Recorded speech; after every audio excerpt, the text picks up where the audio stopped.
And always discussions of truth, opening up with Seek and Destroy.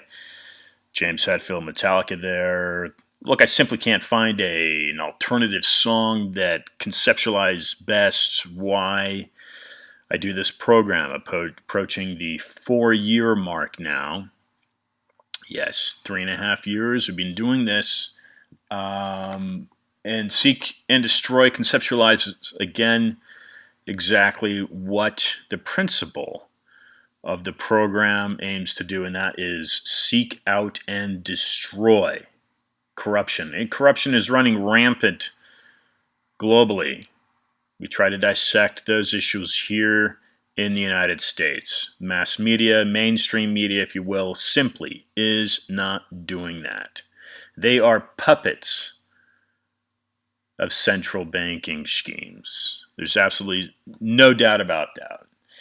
3.5 years ago, I was exposed to the ZIKA pesticide, the pesticide used to combat the Zika virus, that is, something called NAILID. And as I listened to both sides of the argument, the government seemed to be turning a deaf ear, if you will, to the cry of the public. This is a constitution. You should not be turning a deaf ear to what pregnant mothers are screaming. They're the taxpayers. They want a different pesticide to be sprayed and used to combat the Zika virus because studies out of Europe where the pesticide is banned show that it is a neurotoxin. They should be receiving an alternative pesticide. Philip Levine, who I heard with his council members, his legal counsel, Eileen Hudak, Miami-Dade, deputy mayor, and call from the CDC, all allowed their strings to be pulled like a puppet. I stand by that, as I was interviewed by CBS reporter Michelle Gillen after the town hall meeting. And on that 5 o'clock hour of CBS News, I can be heard as calling them out as being puppets. 3.5 years later, I stand by that. And now we've got a completely, and by the way, please access that article via Honey Colony. Miriam's been a program guest 3 times, Miriam Henning. She's been trying to save the declining honeybee population for over a decade. Last I heard, now it's been a while, but last I heard she interviewed Aaron Brockovich, and I believe she had been in talk about joining the a major program via HBO. I don't know what the latest is with Miriam, but you can find via Honey Colony, her website, the article that I wrote in response to my finding of the Zika virus and pesticide, NAILID. We will be joined momentarily by medical doctor Michael Hall. He's an anti-aging specialist, author, and, fortunately, humanitarian. He's a Missouri native. His history of medicine goes beyond 2007 establishment of the Hall Longevity Clinic in Miami Beach. He's been practicing medicine for over 20 years and explains his role as a healthcare professional as a mentor, helping his patients balance the mind, body, and soul. Selected to attend medical school at the age of 17. Dr. Michael Hall is confident and knowledgeable and intensely interested in discovering the world's best remedies and procedures aiming at increasing human health span and slowing down the process of aging. He was part of that Miami Beach community 3.5 years ago that was exposed to that controversial pesticide, Naled, also known as Dibron. Now, he'll be joining us here in a few moments. Why I set out to do this program. It was by invite. As I dug into the research, as I dug into the argument about the pesticide, what came across and what I learned came across my view, and what I learned absolutely blew me away. Freedom Reserve, No More Lies, being published by Trine Day. The published date is being pushed back. That'll be coming out in July now. It's scheduled to come back in April. It's coming out in July now. You can find it at publisher Trine Day. You can get it on Barnes & Noble. You can get it on Amazon. That book is a resemblance of the early research that I did in regards to this controversial pesticide and virus. No one saw coming what we have today in regards to this global pandemic. No one saw that in the Miami Beach community. I don't think anybody saw that anywhere in any community unless you knew exactly what was happening. So next week, we'll be hosting another incredible guest to the program. Helen Byninski. You can find her dissecting Wikipedia and the corruption in Wikipedia and the internet. Chris Hedges' show on Contact. You can find her website, helenofdestroy.com. She's an investigative journalist, contributor to RT, Russian television, also InfoWars. She will be joining us next week at this hour to discuss her findings and understanding of what's happening globally with this pandemic, this lockdown, the controversial aspect, the side of microchipping human beings, what's going on there in regards to Bill Gates, understanding the world that we are being given, not necessarily evolving into. Much of this is by design, and I want to point your direction to an article. If you simply type in Project G2101, it's a Pentagon biolab which discovered MERS and SARS like coronavirus in bats. Project G2101. There you will find some very interesting information, and she has also been invited onto the program. We have not received response from her yet. She is Bulgarian, I believe, Bulgarian journalist. Dilyana Gatendzieva, I believe is the pronunciation of her name. But I at least want to direct you to the Project G2101, which she writes about extensively. The Lugar Center, which is a Pentagon laboratory in Georgia's capital of Tbilisi.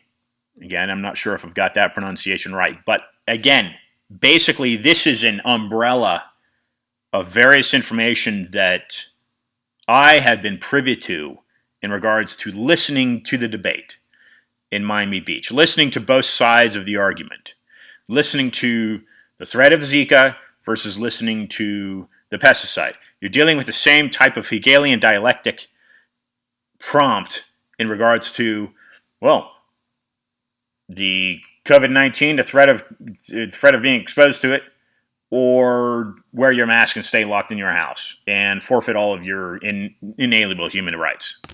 Last week, John Waters joined the program from Dublin.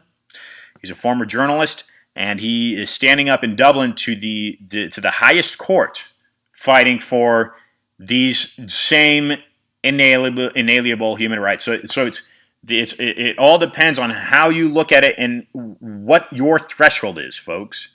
What your threshold is, how much will you put up with? What you can peel back is you can say, well, in the United States, okay, we've got the biggest military on the planet that we know of, at least. We certainly don't have anybody invading us physically, but have we been invaded economically? Has our banking system been invaded? And is this a stealth, covert invasion? That's what you need to be asking yourself. And Brigadier General, who joined us last week, Robert Spalding, says that yes, the U.S. government has clearly been invaded in a stealth manner. Okay, that came out of his words. Now, next hour, this is a triple header coming your way. Getting ready to receive Dr. Michael Hall out of Miami Beach. We'll follow that up by Andy Thomas and his current book, Conspiracies, the Facts, the Theories, and Evidence. Again, he is an English-based author, and he goes into various conspiratical type theories. And you can use that phrase as you like. I tend to steer away from it because all it does, basically, in my view, is it labels anyone pushing the envelope, anyone looking at alternative views than what is fed to you by the mainstream in question. It's a degrading term. Really, it can be used as a degrading term, but if you flip it, it's not a degrading, it's an upgrading term, because it's basically identifying people that are saying, hey, wait, I'm gonna actually stand up for other people's rights. So Andy Thomas will be joining us the second hour, and then we will round out the triple header with Den Bishop. Den Bishop is author of The Voter's Guide to Healthcare, a nonpartisan, candid, and relevant look at politics and healthcare in America. So, without further ado here, we are ready to bring on Dr. Michael Hall. Again, next week here, shortly before, let me just mention this before we bring on Dr. Hall. Next week, the program will be hosting, again, as I mentioned, Helen Bajnitsky. Also, Nick Binge, who's a UK author, and he's written a book about artificial intelligence. And then we'll be hosting Robert Scott Bell, who has his own program, May 27th. Again, you can catch me here on Wynwood One Radio, wynwood1.com, or iantrottier.com or Stop Mass Media. There's various outlets that I'm broadcasting on. Always Wednesdays, the 5 o'clock hour p.m.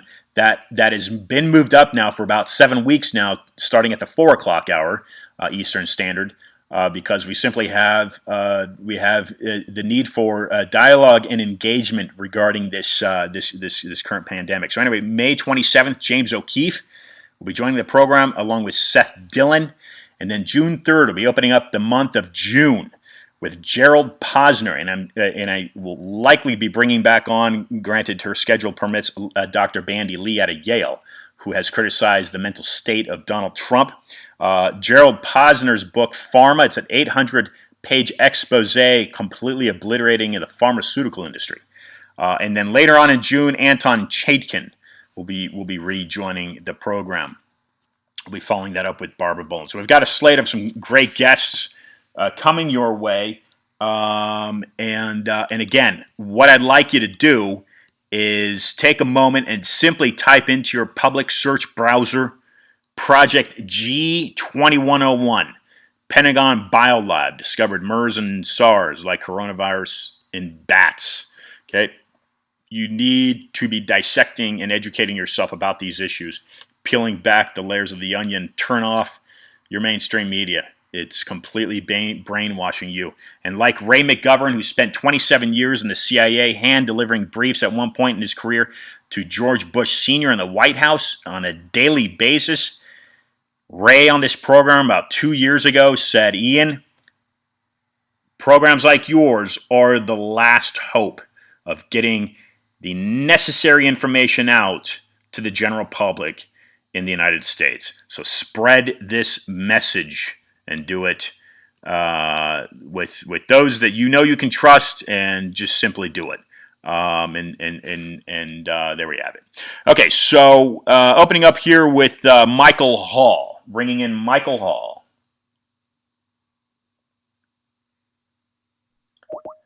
Thanks for tuning in, by the way. Impeachmassmedia.com. Hi, Ian. How are you? Michael, thanks for joining. Welcome to Discussions of Truth. I'm quite well. How are you, sir? And how is the clinic? Can you hear me? Okay, radio check. 1 2 1 2. Yep. Okay. You can't hear me. I can hear you. Yeah, no, I've got you. I've got you. I just wanted to make sure we're Anyway, all so okay. welcome to the program, Michael. How are you?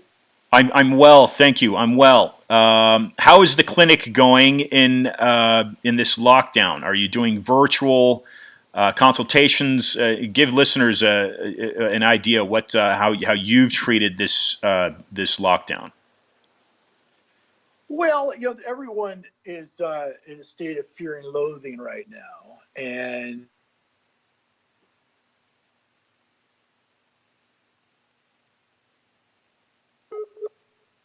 Okay, reconnecting here. can you hear me? Yeah, yeah. We had a connection issue, but you're back on.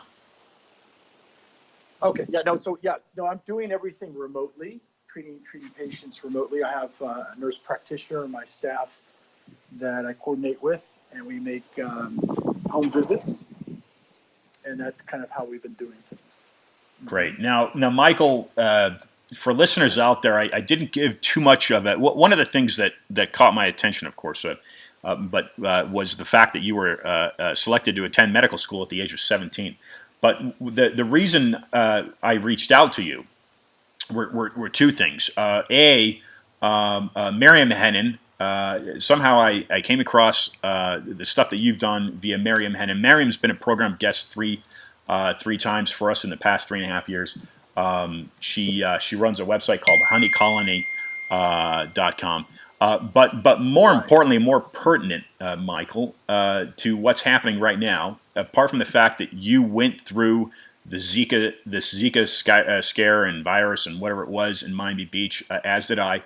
But you have had dialogue, and we can get to that in a little bit. You've had dialogue with Dr. Fauci, which I think will really blow listeners' ears away. I mean, it should really just blow them away. But as I had mentioned, Michael, you were selected to attend medical school at age 17. Take a moment, if you would, and simply give a brief introduction to yourself and what you do.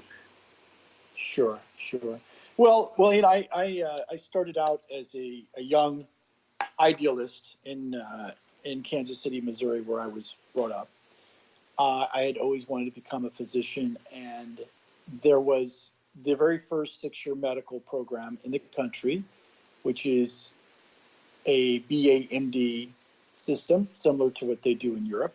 It was established at the University of Missouri in Kansas City, and I was selected in high school to attend. And I knew I wanted to be a doctor, and I attended a 6 year round program. And when I completed it, I was a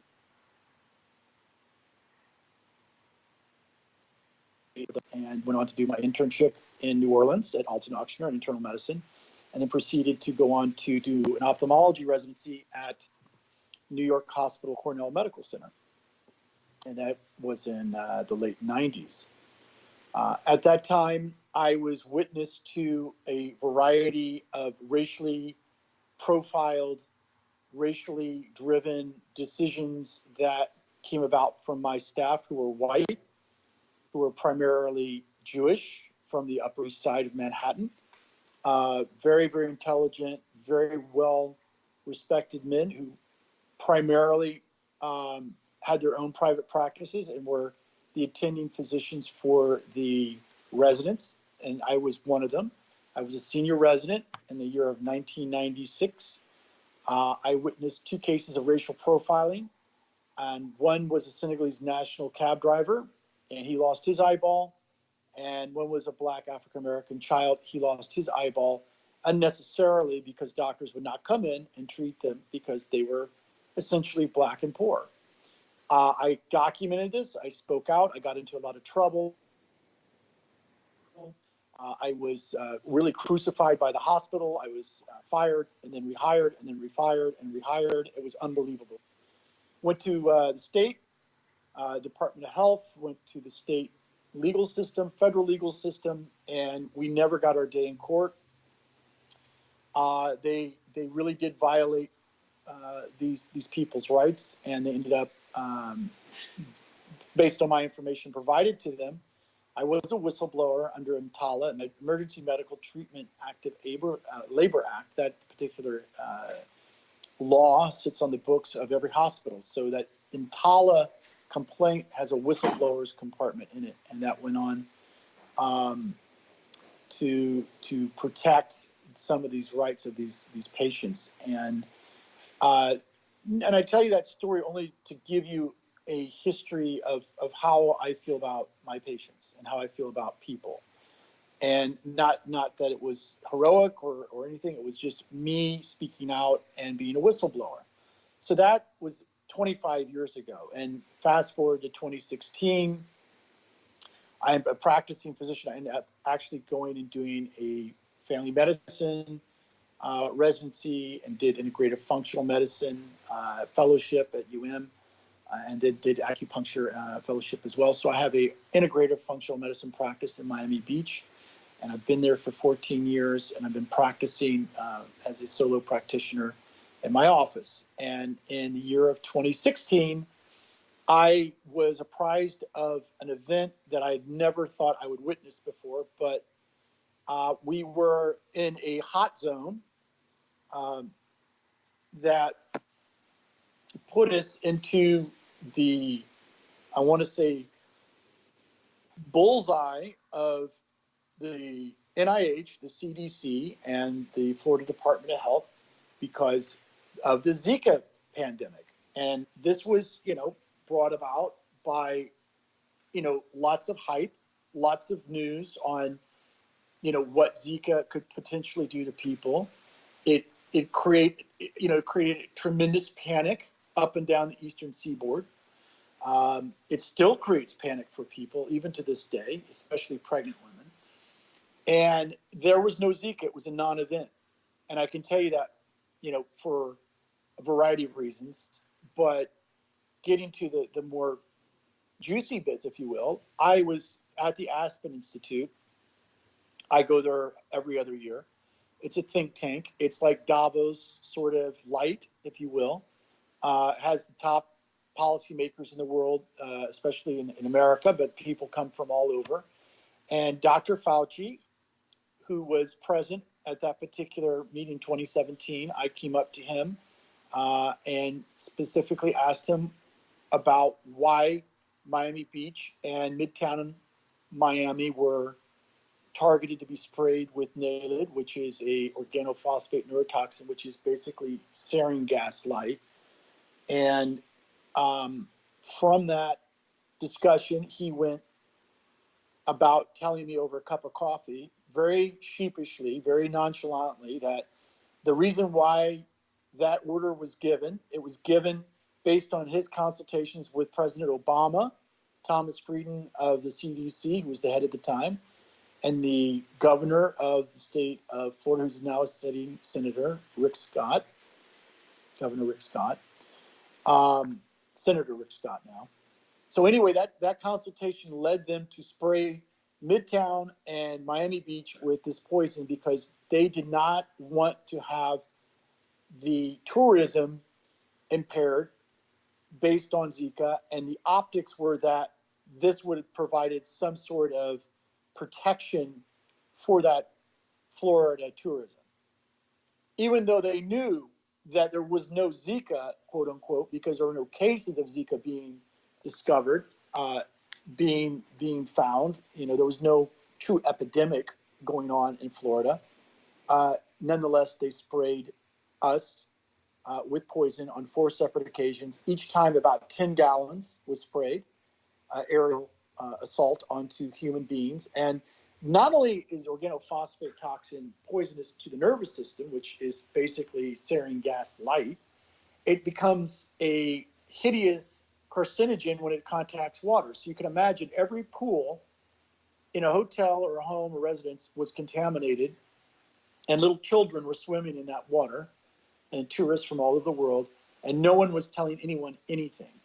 So it caused a ripple a shearing effect in our community. People came out of their skins, including mine. And I'm not a very politically motivated guy, but I went down and protested and got in front of City Hall and made a fuss and tried to get them to stop poisoning us, and they were not going to hear it. So Yeah. that let Go yeah, ahead. go ahead. I was going to introduce one other point, but go ahead. Go ahead. No.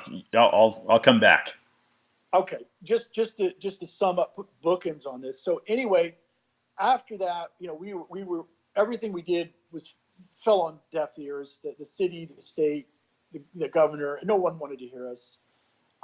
So ZIKA kind of sort of went away. The hot zone was lifted. The CDC packed up their roadshow, went home, and that was it. Well, then the city of Miami and Miami-Dade Mayor Jimenez and Hudak, the vice mayor, decided they were going to start spraying us with Nalid for the salt marsh mosquito, which is an innocent little pest, but they decided they were going to spray Miami-Dade County, which includes Miami Beach.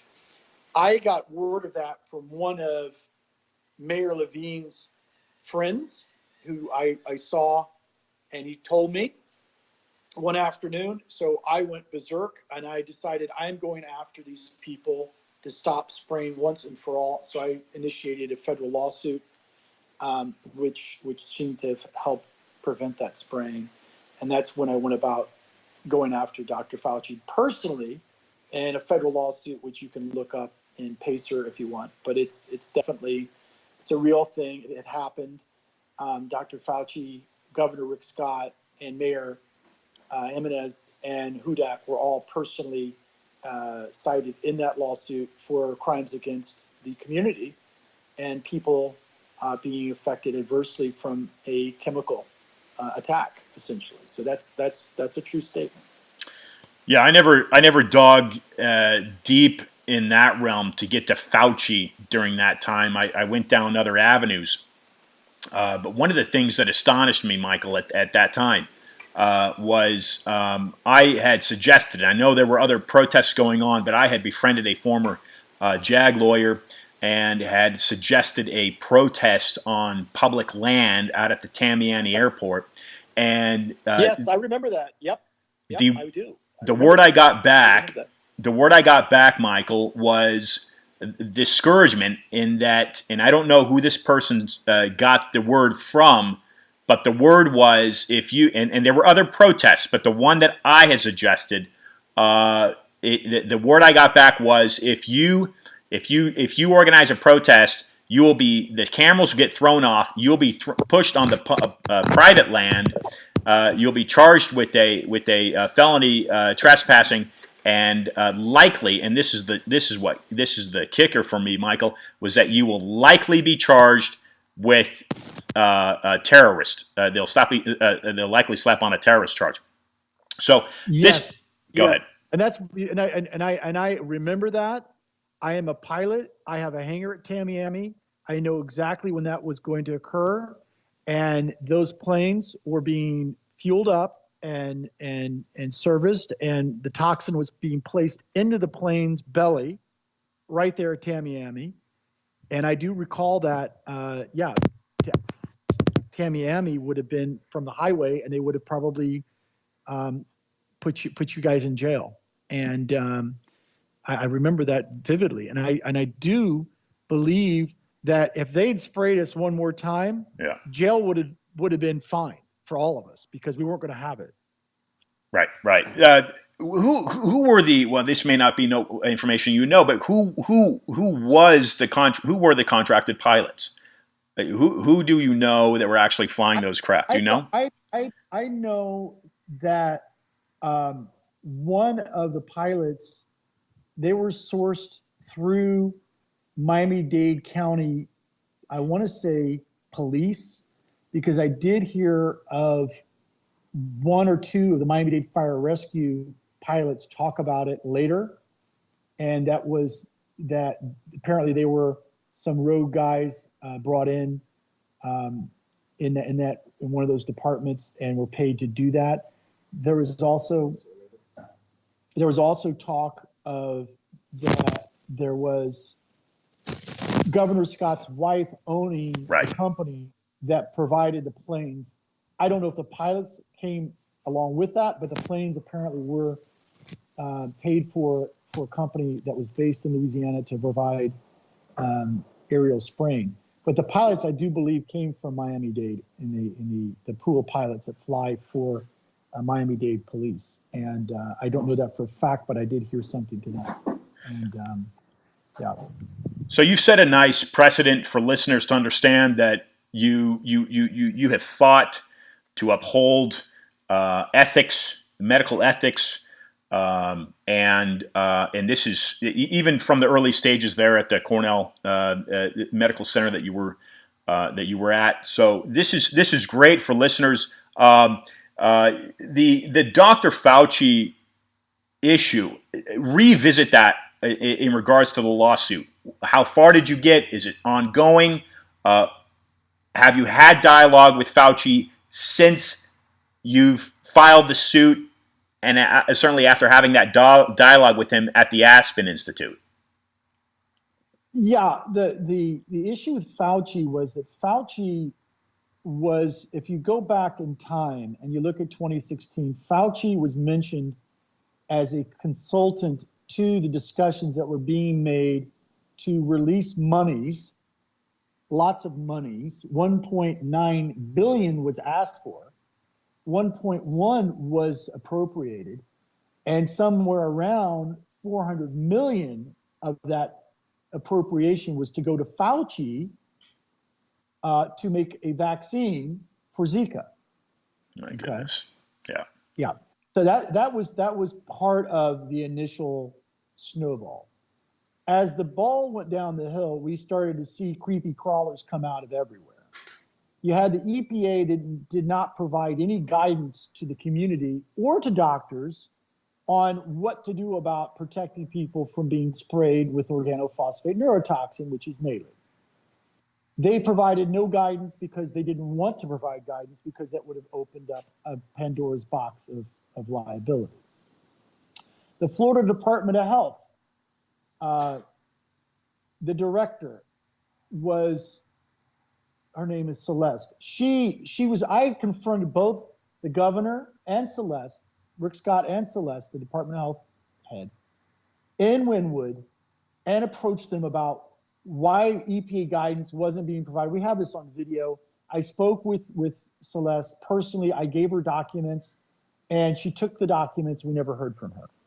So what was happening is that there was a group of us, there was a band of people that were community-minded people that were going out and asking these representatives at Miami-Dade, Miami Beach City Hall, Miami-Dade City Hall, the commissioners, the dais, we were going up to them, petitioning them, Kristen Rosen Gonzalez, Michael Greco, all of these people were being asked, cajoled, begged, please don't do this to us. Please put an injunction, toward the spraying so we can really ascertain the needs.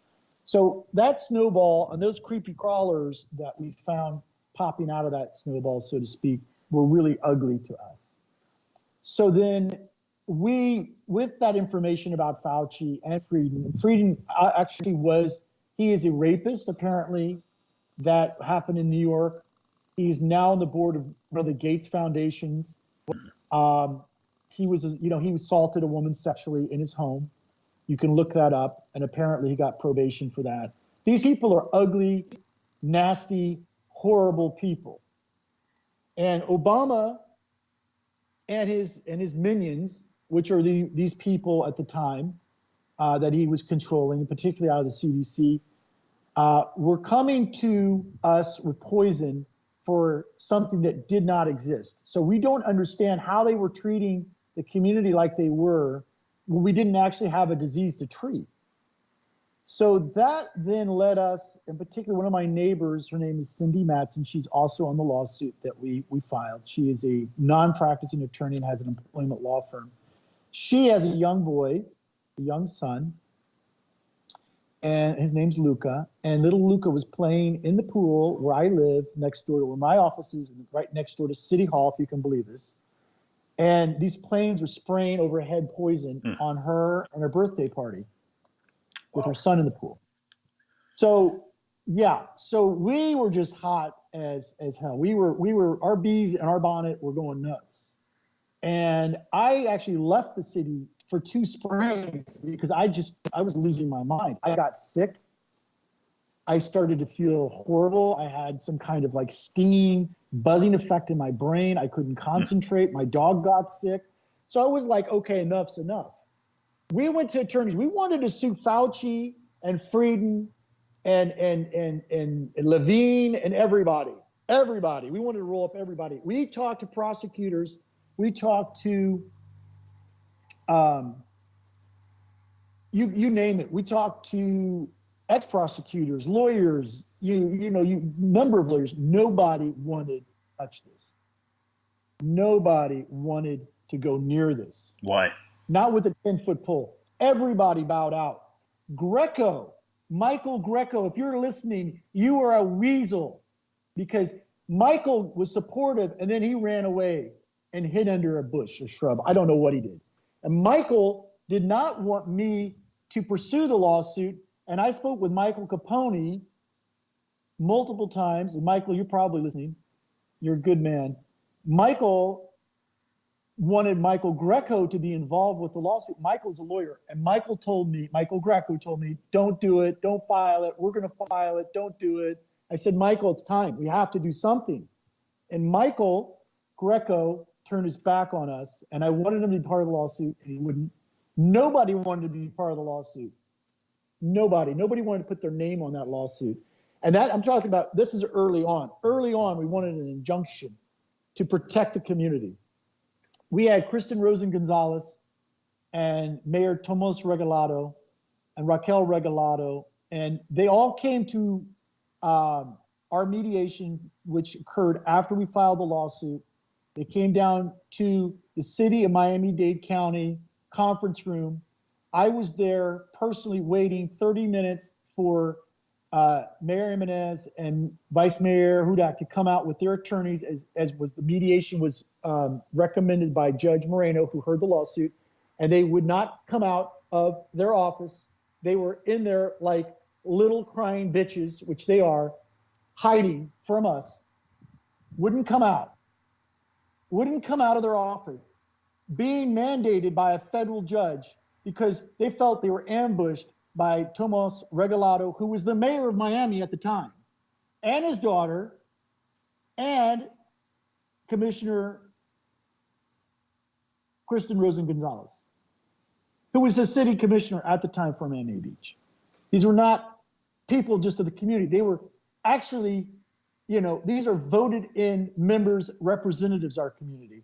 And those 2 people were mandated by Moreno, who I like. The federal judge listened to us. He didn't like that we were not there without representation. He lambasted us for not being there, but we were pro se because we have a right in America to take people to court who are poisoning us. So he did listen to us, and he did not give the city a quarter. He did say, listen, this could be poisonous and dangerous to the community. So anyway, that makes me very emotional because we went down and we were supposed to talk to the city, and the city ignored us, ignored the mayor of Miami, ignored him. We're talking about the mayor of Miami-Dade right now. This guy, Jimenez, ignored a judge's mandated order for mediation because he didn't want to sit in front of the mayor of Miami, Tomas Regalado. And this is really sickening because if the public really understood what was going on, they really understood the machinations of what's going on, they'd understand what's going on now. Right. They'd understand what's going on now with COVID and what's happening in our community, in general with the relationship we have with our government. Because I don't believe we're being told the truth, and I don't believe that we're really being honest in the community at large. And I do believe that ZIKA was a beta test for something bigger, which may be this or something to come. I don't know. But all I do as a doctor, and I'm very ethical, very supportive of the community. I've done a lot of volunteer work throughout my life in Sri Lanka after the tsunami, in Africa. Wow. I support the Haitians after the earthquake. I was in the Bahamas last year after Dorian. I care about people, black, white, red, green. I don't care if you're alien. If you're a human and you have a heart, I care about you. And our representatives should have the same deference and respect to all of those people they represent. And I don't feel that that's happened. And it surely didn't happen with the folks that were involved with spraying us with poison, and that whole the falsehoods that were told during that time. Yeah, Michael, I'd like you to. This is a good segue.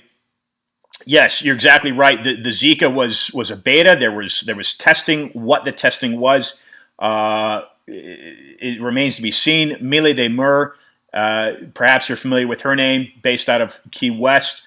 She was found floating dead in her pool upon the morning prior to meeting with the EPA to deliver 2,000 signatures. This is my understanding.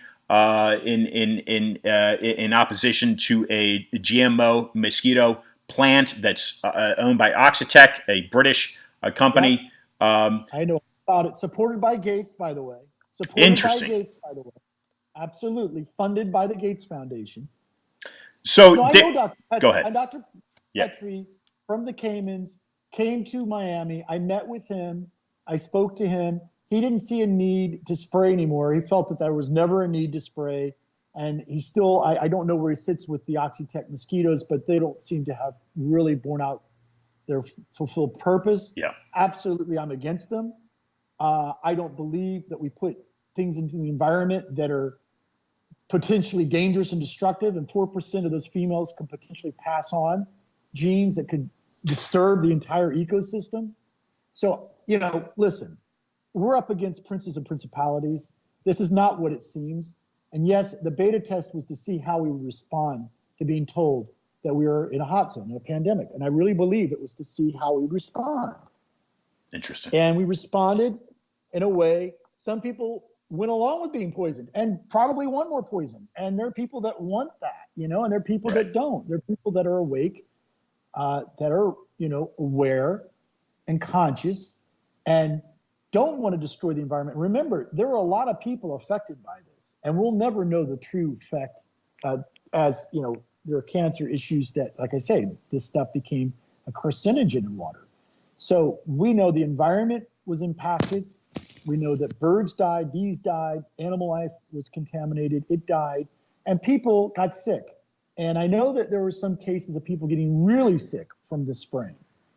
And I don't know, we did a lot of blood tests and other things, and we never found out exactly,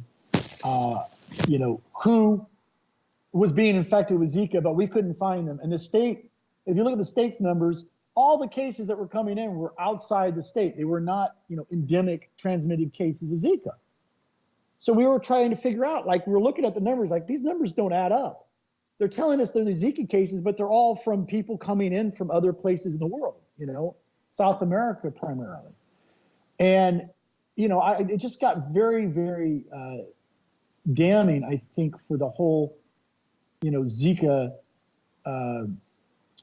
crowd that were chanting Zika, Zika, Zika. It was like, okay, where's the Zika? And we were waiting for the Zika and the babies being born with microcephaly. That never happened. Never happened.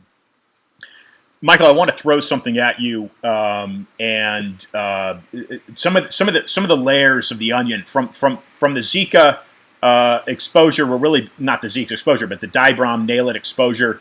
I was led to a former Stanford Hoover fellow named Dr. Anthony Sutton, a philosophical doctor, and he writes extensively about various connections through, i.e., Bush family and banking system in Germany. Now, with that said, I'm going to insert something, and I want you to get into. I want listeners to hear your angle on what you feel is happening with this COVID-19 strain of the coronavirus that has caused this global pandemic. prior to that, I'm inserting this. This is available, public search, Google, WIPO, WIPO, International Database for Patents. Microsoft just received a patent to publish. Well, it's now published. The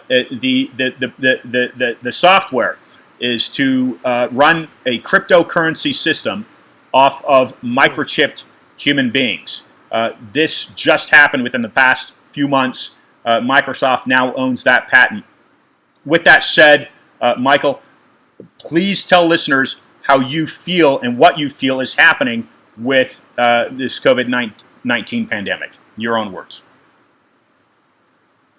Well, to be honest, I don't know what's going on with what's going on with this pandemic. I can't even speak to that. It is beyond precedent to see something like this happen outside of what I know. And what I know is that we are experiencing a bioweapon attack, was engineered with one country, two countries, three countries, I don't know, but this was a virus that has been very well known.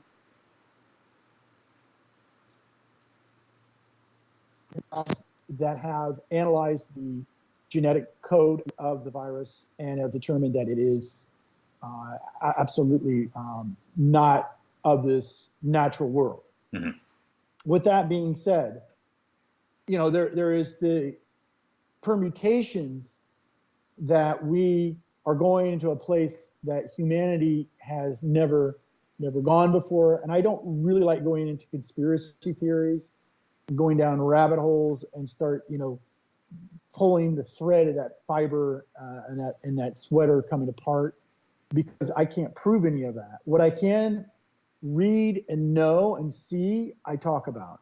What I know is that this is something that we never have experienced before as doctors. I talked to many doctors. Nobody has seen this thing act before in humans as it is acting. It does not behave as a normal virus. It doesn't incubate normally. It doesn't have the right R0 a normal virus has. You have super spreaders. You have things that we've just never, ever encountered before. And what I've read is that there are things about, the treatment of this that goes against what the mainstream media is talking about. We're talking about using therapeutic vaccines, using preventative vaccines, okay? Because Fauci and Redfield and Bricks are all really deep into vaccines, and they try to create a therapeutic vaccine for HIV, okay? Therapeutic vaccines are to treat kind of like you would with a medicine, a disease, where a preventative vaccine is kind of what you get to stop, the disease from happening.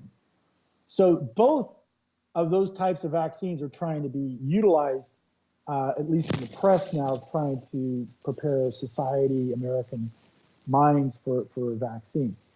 That being said, that Bricks is a minion of Fauci. She worked under Fauci. And they are all failures in the extent that they never could produce a therapeutic vaccine for HIV. Redfield apparently went as far as to maybe make up data or to misrepresent data, and he got into some trouble for that. So if you look into the past history of these folks, they all are pro-vaccine. They're all very big on research. They all have their hand in a lot of, virus vaccine activity. Now, with regard to COVID is SARS-CoV-2. It's a sequenced virus similar to SARS-CoV-1. It's a spike virus. It has these little spiky proteins, and on those proteins, that's how it will unlock a cell to invade it. This thing it's got way too many gimmicks in it. It acts like way too many different viruses. It's really a chimeric virus. And if you listen to Francis Boyle, who is the lead authority on bioweapon activity, in particular in legal purview, particular, he wrote the legal documents that were signed by Congress that were the laws in place for biological warfare. If you listen to what he says, and he is an expert, and he's a Harvard-trained PhD expert, still actively teaching. If you listen to him, and he's an expert, I am not, he says so much more of what I said and beyond that it makes your head blow up. You know, that this thing, if you want to research that, you can research that and you will find things that are almost unspeakable. Now, getting back to reality, and the cognitive dissonance is so high right now, we don't know what to believe. We don't know to come out of our shell or not. We don't know if this thing's going to mutate into, you know, it's already got 90 different strains. The L strain in Italy, the S strain here, we have a combination of both. You know, there's so many things happening. It's really like a, hydra. You know, it's too many heads to it to know which to look at. So what I think is the dust must settle and the pieces must be analyzed sequentially, methodically. There has to be a post-mortem on how this thing arrived into our backyard and how it's created this, you know, pandemonium.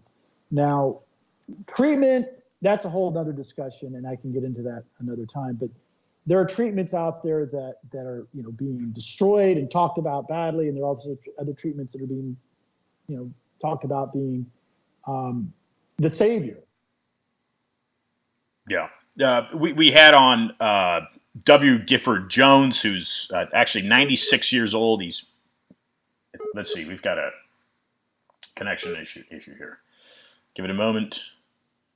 Reconnect with Michael here. Michael, can you hear me?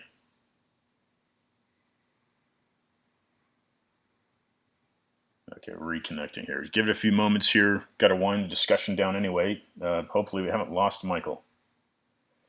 Give it a moment to see if we can reconnect. Michael, if you can hear me, I can't hear you. We cannot hear you. Give it a minute here, see if we can reconnect with Michael Hall. Dr. Michael Hall, Miami Beach.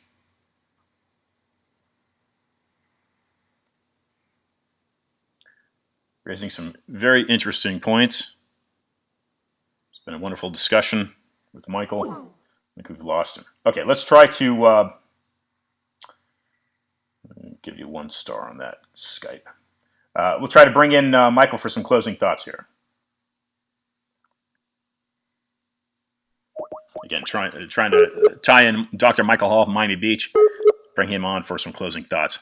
Hopefully we haven't lost the connection completely. We'll try to bring him back on. Looks like we may have an issue with the connection. Okay, give it a moment here. He may try to bring us back in and reconnect. Again, we've got Andy Thomas, author, UK-based author. It's going to be late for him. It'll be 11 o'clock his time in the UK. So we've got to wind down with Dr. Hall anyway. Try to give Skype a moment to collect itself, if you will, and we'll try to bring in Dr. Hall again for some closing thoughts. The third hour, as I mentioned, this is a 3-hour installment today for Discussions of Truth. We've got the Voter's Guide to Healthcare, something really to talk about unprecedented, the most economically, if you will, and I don't agree with that, but perhaps anyway, we can. It's a first world country, the United States is, and that country does not have a healthcare system to take care of the minor needs of 370 million people. So Den Bishop will be joining us on the program to bring a nonpartisan view as to his thoughts on interweaving some type of healthcare reform. Okay, we've got Michael here. Michael, can you hear me? Can you hear me? Yes. Okay, we've reconnected. Good. Thanks for calling back. Yeah, I don't know what happened. Was that me or you? I don't know which happened. I don't know. What's nice is that we've reconnected. We're We've on got to, Skype. Yeah, Skype is who knows. yeah. Finish your thought there, Michael. Finish your thought, and what I'd like to do. We've got UK based author coming on the next hour, so we've got to wind down here anyway. But we do have a few minutes, and it's been a very informative discussion. If if you want to finish that thought you were on, please do that. And I think you were kind of getting into how to treat this. And what I was saying, and I don't know what you caught, but W. Gifford Jones, who's based in Toronto, he's 96 years old. He's got an MD from Harvard. He's been writing entries to educate his followers since the 70s. His take, Michael, and this was over 2 months ago that he is on the program. His take was treating, and this gets a lot of backlash, of course, but his take as a 96-year-old was treating any virus, and he included that as being any type of coronavirus with an intravenous vitamin C intake. But you don't have to close out with your thoughts on treatment. Really, what I want you to do is take your time, and listeners understanding that this is a very ethical medical doctor, Dr. Michael Hull, based in Miami Beach, who's fought for decades, really, your entire career, to uphold the Hippocratic Oath, which is what all doctors live by. That is at a good moral ethics of helping anybody, really, that they come across, regardless of race or language or what it may be. What I want you to do, Michael, is take a few moments and really deliver home what you want listeners to walk away from in being May 13th of 2020. Well, that's very kind of you. I don't think of myself as anyone special. I'm a Christian. I believe in Christian ethics and morals and values, and that means just trying to help others, trying to help and do the right thing. Now, with regard to where we're at now as a society, as a species, I think we have to go out of our way to do things to help one another understand the moral imperative of where we're at as a society and as a species. We are being assaulted at a much higher level by misinformation, disinformation, by people that want to control us. When I say people, we're talking about large corporations, big government, and we've experienced that with Zika. We experienced that whole episode in 2016 to 2018. Now we're experiencing another episode of something. I think that people need to understand this is about survival of the species. It is about taking back our rights as sovereign, God-given, Bill of Rights believing people. We are not serfs. We're not peasants. We don't live under a crown. We live in a community, it's called America, that is the greatest nation on this planet, and it bestows upon us rights that no one can take away.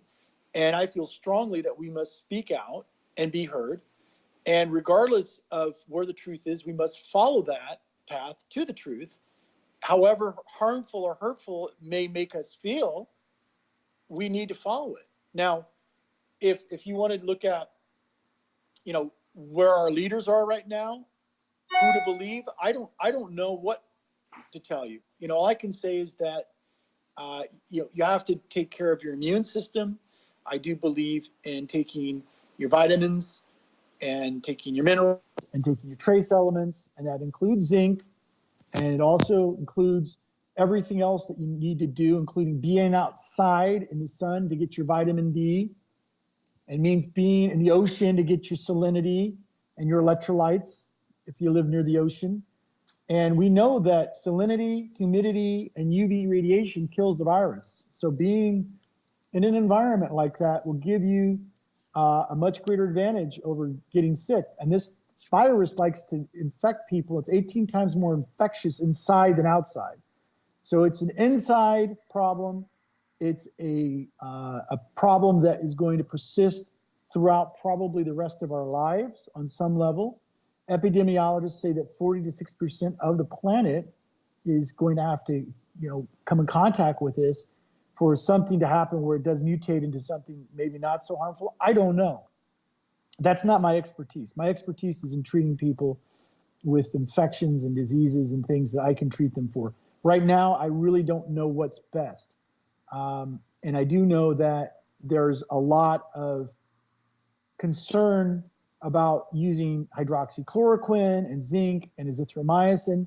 Well, we know that this virus likes to disassociate oxygen from the porphyrin molecule, which is on hemoglobin.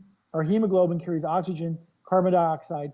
Porphyrin is part of the hemoglobin makeup. That porphyrin protein apparently becomes impaired by COVID. So the oxygen molecule doesn't get to where it needs to go. It doesn't come out into the lung with the carbon dioxide as it's supposed to go. So there's all of this strangeness going on with people's lungs. And whether it's a pneumonitis versus a pneumonia, whether you get a secondary infection with mycoplasma, and that's why the azithromycin works, I don't know. I'm not at that level of a microbiologist to be able to talk about that. But we do know that we're facing something that has never been seen before in our lifetimes, and we need to work together to come up with a proper solution. Thank you, ladies and gentlemen, Dr. Michael Hall. And Michael, interesting enough, former guest on the program, Dr. Judy Mikovits, she's a virologist. You had brought up getting some salt going into the beach if you're close to the beach, and this is actually a quote relevant to states that share a coastline that have closed beaches. She says in response to that, "Why would you close the beach? There are healing microbes in the salt water. This is insanity." That's a direct quote from Dr. Mikovits. Yeah, I have to second that. I mean, I totally believe in nature and nature's ability to heal. The ocean water has the same electrolyte balance as blood. Salinity in the ocean is healing. It causes a decrease in blood pressure by being in the ocean. It's soothing, it's relaxing. That we understand as humans, that's where we want to migrate to, and we want to heal. We want to relax, we want to de-stress. And that removes cortisol from the system. It removes epinephrine and norepinephrine. If we're in fight or flight all the time, we're going to have those things build up, which are very toxic. So the ocean and being around water, particularly the ocean and the surf and the sand provides that for us. But we know that humidity decreases COVID. We know that UV radiation decreases COVID. We know that salt water and salinity decreases COVID. We know that those things decrease the burden of the COVID virus in the atmosphere and also in the human. So overall, it's going to improve the overall quality of the immune system's effectiveness. And that's what we want. We want to be able to do that. So vitamin C works as an antioxidant, but also works as a cofactor for making white blood cells more effective. All right. It also works as a very effective repairer of collagen. So all these things that we talked about, they're not just made up to sell products.